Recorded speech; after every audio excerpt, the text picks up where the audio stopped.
16 ठो over bridge के लिए भी लिखा हूँ। अच्छा। 16 ओवर ब्रिज हमारे क्षेत्रों में, जो अपना कंस्टिट्यूंसी में ओवर ब्रिज, जैसे कि आपको राजनगर गुमती है, जो मेन हमको रोड है, वहाँ भी जैन ट्रेन का मैंने 4-5 बार बात उठा चुका हूँ। अभी थोड़े दिन पहले जो है देखे होंगे 0 आवर मैंने ट्रेन के बारे में कहा।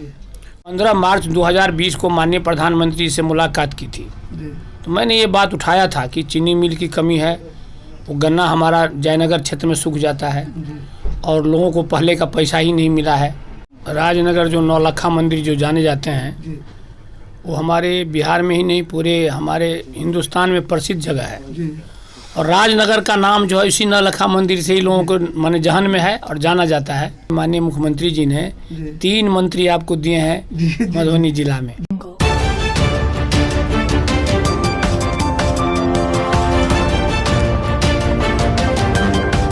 मैं हूं बलराम सर्राफ, आप देख रहे हैं KR न्यूज। इस समय मैं राजनगर भगवानपुर में भाजपा नेता संजय राम के फार्म हाउस में हूं। यहां झंझारपुर के सांसद रामप्रीत मंडल जी आए हुए हैं और वो क्षेत्रीय भ्रमण के क्रम में राजनगर पहुंचे थे। उन्होंने अभी 2 सड़क का शिलान्यास किया है, एक कसियोना चौक से बल्हा तक करहिया पूर्वी पंचायत में, दूसरा पिपरोलिया से रामखेतारी तक पंचायत सिंगोन के अंतर्गत। और इसी क्रम में संजय राम जी के फार्म हाउस में पहुंचे हुए हैं। यहाँ हम उन सांसद जी से बात करते हैं। सांसद जी, आपका स्वागत है हमारे चैनल में। और आप जो अभी आए हैं अपने क्षेत्रीय भ्रमण के दौरान राजनगर, तो कुछ संदेश पहले दीजिए या आप अपने संसदीय क्षेत्र के मतदाताओं को। सबसे पहले सराफ जी मैं आपको धन्यवाद देता हूं कि आपके चैनल के माध्यम से मुझे अपने बारे में, अपने क्षेत्र के बारे में, अपने सरकार के बारे में मौका मिल रहा है। और जहां तक सवाल है क्षेत्र भ्रमण का, तो मुझे बहुत सौभाग्य प्राप्त हुआ कि ये 3री बार मेरा भ्रमण है। और जैसा कि आप जानते हैं कि कोरोना काल से 2020 में हम लोग उसी में कोरोना काल के ग्रसित होने के कारण सारे भारत में, संसार में, जैसा कि आप लोग सब जानते हैं, आपके माध्यम से भी लोग जानते हैं कि देश के विकास, हमारे क्षेत्र के विकास धीमी गति से हो रही है।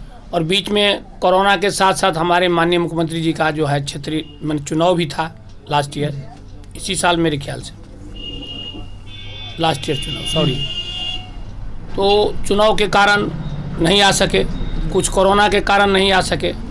और हम लोग प्रयासरत है कि हमारे क्षेत्र में विकास हो। जहाँ तक मैंने भ्रमण में पाया कि अभी कहीं रोड की ज़रूरत इतनी नहीं है, सब रोड बना हुआ है, उसको रिपेयरिंग करना है। ज़्यादा रिपेयरिंग की ज़रूरत है, MR की ज़रूरत है, जो सरकार कर रही है। मैंने 3 रोज़ पहले सचिव हमारे जो है RWD के, उनसे भी बात की। उन्होंने कहा कि महाशय, मार्च के बाद जो भी काम अधूरा रहा है उस काम को हम जल्द से जल्द कोशिश करेंगे कि पूरा हो जाए। और सांसद जी, सबसे बड़ी बात आपने बताया कि महामारी की स्थिति थी कोविड का, और सब लोग एक दूसरे से दूरी बनाए हुए थे। तो स्वाभाविक है कि क्षेत्र में अभी तो कुछ ही दिन हुआ है, आपको आशीर्वाद मिला है। और एक सवाल ये है, राजनगर में बहुत दिन से यहाँ का एक धरोहर है राजनगर राज पैलेस, जो उपेक्षित है और खंडहर में तब्दील होता जा रहा है। और आपकी सरकार है और उस सरकार के आप सांसद हैं। और मैं एक क्वेश्चन और बता देता हूं कि पुरातत्व धरोहर जहां पर जैसा होता है, और सरकार चाहे, अगर प्राइवेट ट्रस्ट है राज परिसर, उसको वो देना अगर नहीं चाहती है, तो सरकार के पास ऐसा कानून है, कानून के तहत उसको एडॉप्ट किया जा सकता है। तो मेरा एक आग्रह होगा, चूँकि हम अभियान भी चला रहे हैं राजनगर राज परिसर को पर्यटन के मानचित्र पर आए, अगर वो पर्यटन के मानचित्र पर आता है तो उससे मधुबनी जिला का ही विकास नहीं होगा, पूरे स्टेट का विकास नहीं था उसमें। तो इस पर 2 शब्द बताइए। ऐसा है कि जो राजनगर जो नौलखा मंदिर जो जाने जाते हैं, वो हमारे बिहार में ही नहीं पूरे हमारे हिंदुस्तान में प्रसिद्ध जगह है। और राजनगर का नाम जो है इसी नौलखा मंदिर से ही लोगों को माने जहन में है और जाना जाता है। तो मैंने ये बात जो है हमारे बिहार सरकार से भी की थी। भारत सरकार में अभी मैं उस बात को उठाया नहीं हूँ, क्योंकि कुछ दिनों के लिए जो हाउस को भी ये था। तो अभी अगले जो है सेशन है हमारा 8 मार्च से 8 अप्रैल तक, आप लोग मुझे बताएंगे डिटेल्स के बारे में कि धरोहर के क्या इतिहास है, तो हम लिख करके इस बात को आवाज़ उठाएंगे। और मैं चाहूँगा कि हमारे हिंदुस्तान के मानचित्र पे धरोहर को आर्कोलॉजी के तरफ से जो है डिपार्टमेंट है उसमें इनका चिन्हित किया जाए। और एक चीज़ और बताते हैं, अभी भारतीय जनता पार्टी का प्रशिक्षण शिविर आयोजित हुआ था राज पैलेस में, BSJ कॉलेज में। वहाँ पर्यटन मंत्री जीवेश जी आए थे, तो वो भी गए थे, संजय राम जी भी थे उनके साथ, वो भी गए थे, राज परिसर का दौरा किए थे। और उन्होंने कहा कि बिहार सरकार के लेवल से जो होना तो है वो होगा ही, लेकिन केंद्र सरकार से भी हस्तक्षेप करवाना पड़े तो उसके लिए हम करेंगे। तो मेरा एक निवेदन होगा, जीवेश जी से भी अगर डिस्कशन कर लिया जाता मंत्री जी से, तो इस पर बात आगे बनेगी। ये अभी इस बार NDA को विधानसभा में यहाँ के मतदाताओं ने, मधुबनी जिला के मतदाताओं ने 8 सीट दिया है और अधिकार बनता है यहाँ के जनता का। तो डेवलपमेंट जो यहाँ होगा, चीनी मिल वगैरह है, उसके बाद राजनगर में ये ट्रेन का स्टॉपेज नहीं हो रहा है। राजनगर नागरिक अधिकार मंच की संयोजिका मोना सराफ भी इसके लिए बहुत दिन से प्रयास कर रही है और इसमें सबसे बड़ा अधिकार आपका है और श्रेय आपको जाएगा। इसलिए राजनगर में जो भी ट्रेन है मैक्सिमम उस ट्रेन का ठहराव निश्चित हो राजनगर में, इस पर बताया जाए। ऐसा है सराफ जी, सबसे पहले तो मैं जो आपने बताया कि कम से कम 8 सीट आपने दिए NDA को जी, तो आप लोगों को खुशी जानकारी लेकर के खुशी होनी चाहिए कि हमारे माननीय मुख्यमंत्री जी ने 3 मंत्री आपको दिए हैं मधुबनी जिला में। वो कम नहीं है, अगर आउट ऑफ 32 में 3 दिए हैं तो कम नहीं है। पहले 4 थे हम लोग, तो अभी 3 दिए हैं।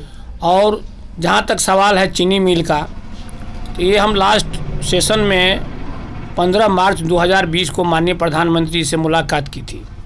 तो मैंने ये बात उठाया था कि चीनी मिल की कमी है, वो गन्ना हमारा जयनगर क्षेत्र में सूख जाता है और लोगों को पहले का पैसा ही नहीं मिला है।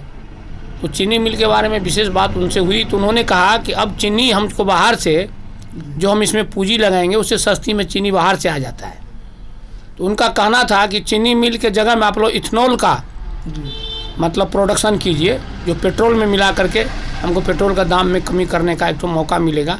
इथेनॉल के उन्होंने ज़्यादा जोर दिया, चाहे चीनी मिल के माध्यम से हो चाहे जो भी प्रोसेस होगा उनका। बम्बू का भी उन्होंने प्लांट लगा करके बोले कि उसमें प्रोसेसिंग में भी इथेनॉल होता है, बम्बू से भी पेट्रोल बनता है बम्बू के से। तीसरी बात है कि मैंने चर्चा किया था मखाना के बारे में, तो उन्होंने शायद मखाना के लिए इस बार का जो बजट है उस पर 10,000 करोड़ का प्रावधान किए हैं। मखाना को उन्होंने लाइक करते हैं, बोले मैं भी सवेरे सवेरे मखाना का नाश्ता करता हूँ, मखाना और दूध। चौथी बात आप जो बताए हैं, आप मुझे अभी ये इसका ट्रेन का मैंने 4-5 बार बात उठा चुका हूँ। अभी थोड़े दिन पहले जो है देखे होंगे 0 आवर मैंने ट्रेन के बारे में कहा। कुछ चिट्ठियाँ आई हुई है जवाब माननीय मंत्री पीयूष गोयल जी का, तो मैं अभी साथ में लाया नहीं हूँ। आप लोगों को कल ही मैं संजय राम जी और हमारे जो प्रखंड अध्यक्ष हैं पप्पू पटेल जी, सांसद प्रतिनिधि हैं थे सांसद प्रतिनिधि हमारे दिनेश भगत जी, उनके माध्यम से कल ही भेजवा दूंगा कहाँ कहाँ मैंने चर्चा किया है। मैंने चर्चा सराफ जी 16 ठो ओवरब्रिज के लिए भी लिखा हूँ। अच्छा। 16 ओवरब्रिज हमारे क्षेत्रों में जो अपना कंस्टिट्यूंसी में ओवरब्रिज, जैसे कि आपको राजनगर गुमती है जो मेन हमको रोड है, वहाँ भी जयनगर में भी, और जवाब भी आ रहा है। परसों भी दिशा की बैठक में मैंने चर्चा की, DRM से भी बात की, DM साहब भी बात की, और DM साहब जो है सारे पत्र अपने पास रखे हुए हैं, वो भी पत्राचार करेंगे, मैं सहयोग दूंगा इस पर। तो धन्यवाद सांसद जी, आपने KR न्यूज़ चैनल को टाइम दिया, इसके लिए हम धन्यवाद देते हैं आपको। और सांसद जी के साथ यहाँ राजनगर प्रखंड के प्रखंड अध्यक्ष पप्पू पटेल जी थे, सांसद प्रतिनिधि दिनेश भगत जी और भाजपा नेता संजय राम, फेकू यादव जी और महेंद्र कामत एवं इंद्र कुमार मिश्रा जी भी उपस्थित थे। तो आप देखते रहिए KR न्यूज़, फिर मिलते हैं अगले खबर के लिए। धन्यवाद।